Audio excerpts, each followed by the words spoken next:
Die Bibel sagt in Jakobus 4, Vers 4, ihr Ehebrecherin, wisst ihr nicht, dass die Freundschaft dieser Welt Feindschaft mit Gott ist? Und sagt, also wer immer ein Freund dieser Welt sein will, ist ein Feind Gottes. Und wenn die Bibel sagt, ihr Ehebrecherin, ich habe mich immer gewundert, so, ja, Ehebrecherin, warum Ehebrecherin? Dann habe ich mich gefragt, habe ich versucht, mir so zu erklären, dass damit irgendwie, also warum Ehebrecher irgendwie dann Freunde der Welt sind. Aber dann habe ich verstanden, dass mit den Ehebrechern sind nicht, sind nicht Ehebrecher gemeint, sondern wir Christen sind damit gemeint.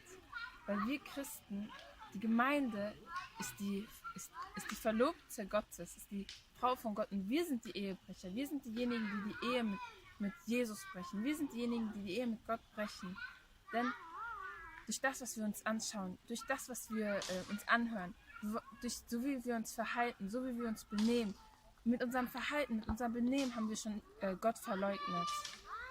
In der Bibel steht, wer Gott verleugnet. Wir denken, dass es ist, dass jemand sagt, ja, du glaubst nicht an Jesus, dass das Gott verleugnen ist. Aber nein, allein schon mit unserem Verhalten, mit unseren Worten, wie wir reden, wie wir uns benehmen, damit verleugnen wir schon Gott. Und die Bibel sagt, wer immer ein Freund der Welt sein will, der wird zum Feind Gottes. Und wir Christen, wir haben die Welt in die Kirche gebracht. Anstatt dass wir das Licht für die Welt sind, anstatt dass wir ein Vorbild für die Welt sind, haben wir angefangen, uns der Welt gleich zu machen. Überall in der Kirche, in der Gemeinde, wo auch immer wir sind, da sehen wir, dass die Welt bei uns Christen in die Kirche kommt. Anstatt dass wir ein Vorbild für andere sind, lassen wir es vielmehr zu, dass die Welt bei uns in die Kirche kommt. Wir verändern die christliche Musik, machen weltliche Musik daraus. Und alles Mögliche auch noch. Und wir müssen uns fragen, das, was wir uns anschauen, was wir uns anhören, ehrt das wirklich Gott? Ist Gott wirklich zufrieden damit?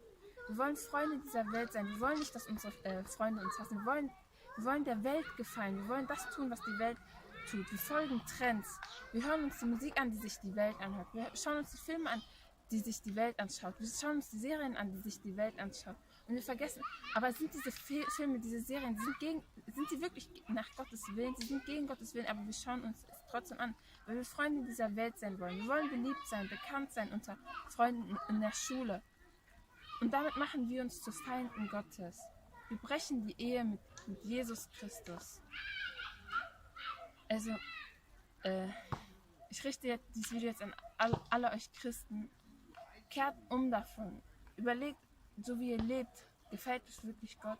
Ist das wirklich nach Gottes Willen? Wollt ihr Freunde dieser Welt sein oder wollt ihr die Freunde von Gott sein? Weil ein Christ zu sein, das bedeutet, man wird ein Feind dieser Welt. Wenn man ein Freund von Gott ist, wird man automatisch ein Feind dieser Welt.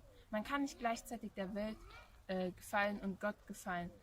Wir können nicht zwei Göttern gleichzeitig dienen. Okay, Gott segne euch.